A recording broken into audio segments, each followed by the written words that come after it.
Good afternoon students, welcome to biology class. हम शुरुआत करेंगे इकाई 6 से, क्योंकि 5वीं इकाई तक आप लोग पिछली कक्षा में पढ़ चुके हैं। तो इस छठी इकाई का चैप्टर का नाम है जनन। इसके अंतर्गत हम लोग 4 चैप्टर पढ़ेंगे। जीवों का जनन, पुष्पी पादपों में लैंगिक जनन, मानव जनन और जनन स्वास्थ्य। तो आइए हम शुरुआत करते हैं पहले चैप्टर से, जिसका नाम है जीवों में जनन। पहले तो हम ये जान लें कि जनन किसे कहते हैं। आशा है आप लोगों को कुछ तो आइडिया होगा ही जनन का। फिर भी मैं बता देती हूँ, किसी भी जीवधारी द्वारा अपने ही समान नया जीव उत्पन्न करने की क्षमता जनन कहलाती है। ठीक है, अब इसमें हम 2 प्रकार के जनन पढ़ेंगे, अलैंगिक जनन और लैंगिक जनन।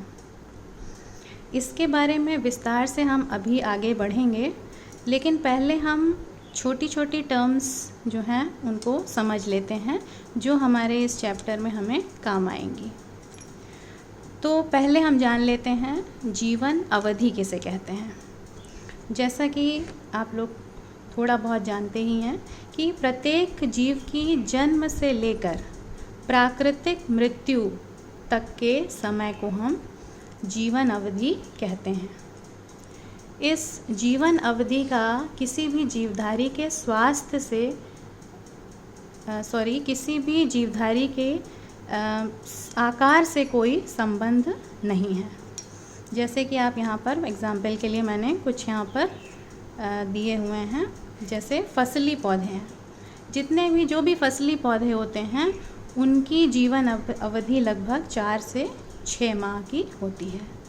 फिर गुलाब है, इसकी जीवन अवधि 10 वर्ष है। केले की 25 वर्ष है, बरगद की 200 वर्ष है, मनुष्य की लगभग 100 वर्ष है, ऐसा माना जाता है। एक आइडियल जो दिया गया है, तोता है उसकी 150 वर्ष है, हाथी की 75 वर्ष है और कछुए की 150 वर्ष है। तो जैसा कि आप यहाँ देख रहे हैं कि जीवधारी के साइज़ से यहाँ पर जीवन अवधि का कोई भी संबंध नहीं है। अब जनन किसे कहते हैं ये मैं आपको बता ही चुकी हूँ। अपने ही समान नए जीव या संतति को उत्पन्न करने की जैविक प्रक्रिया जनन कहलाती है। अब और ये चक्र इसी प्रकार से चलता रहता है। संतति मीन्स ऑफस्प्रिंग, जो संतान उत्पन्न हुई वो आकार में बड़ी होती है, फिर वो परिपक्व होती है और उसके बाद पुनः वो नए जीव को उत्पन्न करने में सक्षम हो जाती है। तो इस प्रकार से ये चक्र चलता रहता है। अब इस जनन प्रक्रिया का महत्व क्या है? किसी भी प्रजाति के अस्तित्व की निरंतरता को बनाए रखना ही जनन का प्रमुख उद्देश्य है और यही इसका महत्व भी है। ठीक है, उसके बाद हम आते हैं जनन के प्रकार, जो कि 2 प्रकार के हैं, अलैंगिक जनन और लैंगिक जनन। अब अलैंगिक जनन क्या है? वह जनन जिसमें केवल एक ही जीव के द्वारा संतान की उत्पत्ति होती है, उस प्रकार के जनन को हम अलैंगिक जनन कहते हैं। इस प्रक्रिया को हम क्लोनिंग भी एक प्रकार से कह सकते हैं। मतलब कि इसमें जो नई संतान उत्पन्न होती है वो अपने जनक से, जनक मतलब उसके पेरेंट के ही समान होती है, उसमें किसी भी प्रकार का कोई भी अंतर दोनों में नहीं होता। उसी को हम क्या कहते हैं? क्लोन। फिर आता है लैंगिक जनन। अब लैंगिक जनन में जैसा कि नाम से है, लैंग लिंग से संबंधित है ये, यानी इसमें वह जनन जिसमें 2 विपरीत लिंग के जीवों की भागीदारी हो। अब ये विपरीत लिंग क्या कहलाएंगे? नर और मादा।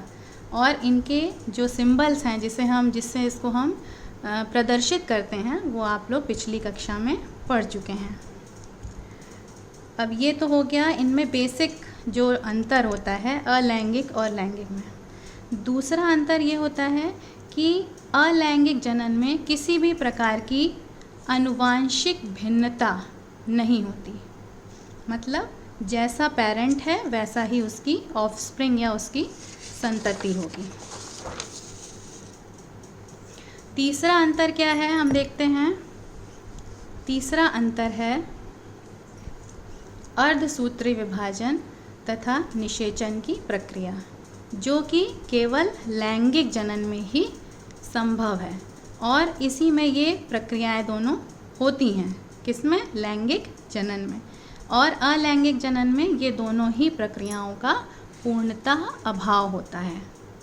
ठीक है, अब यहाँ पर मैंने इसको बनाकर आपको समझाने के लिए दिखाया हुआ है। नर युग्मक को हम इस प्रकार से प्रदर्शित करते हैं, मादा युग्मक को इस प्रकार के चिन्ह से प्रदर्शित करते हैं। इसमें क्या होता है? अर्धसूत्री विभाजन में युग्मकों का निर्माण होता है। ये सब आप पिछली कक्षा में पढ़ चुके हैं। समसूत्री विभाजन, अर्धसूत्री विभाजन यानी माइटोसिस और मियोसिस। अब निषेचन, ये भी आप पढ़ चुके हैं। निषेचन क्या होता है? जब नर और मादा युग्मकों का संलयन होता है, जुड़ाव होता है, तो उसे हम क्या कहते हैं? उस प्रक्रिया को निषेचन कहते हैं। और इस निषेचन की प्रक्रिया के फलस्वरूप क्या बनता है? युग्मनज, जिसे हम जाइगोट कहते हैं। ठीक है, युग्मकों को गैमीट कहते हैं और युग्मनज को जाइगोट कहते हैं। ठीक, और ये दोनों ही प्रक्रियाएं अलैंगिक जनन में पूर्णतः अनुपस्थित होती हैं। ठीक, और ये भी एक है इसमें बात कि ये प्रक्रिया बहुत ही धीमी होती है और बहुत जटिल होती है। तो इस प्रकार से हम ये भी समझ सकते हैं कि अलैंगिक जनन सरल है अपेक्षाकृत लैंगिक जनन के।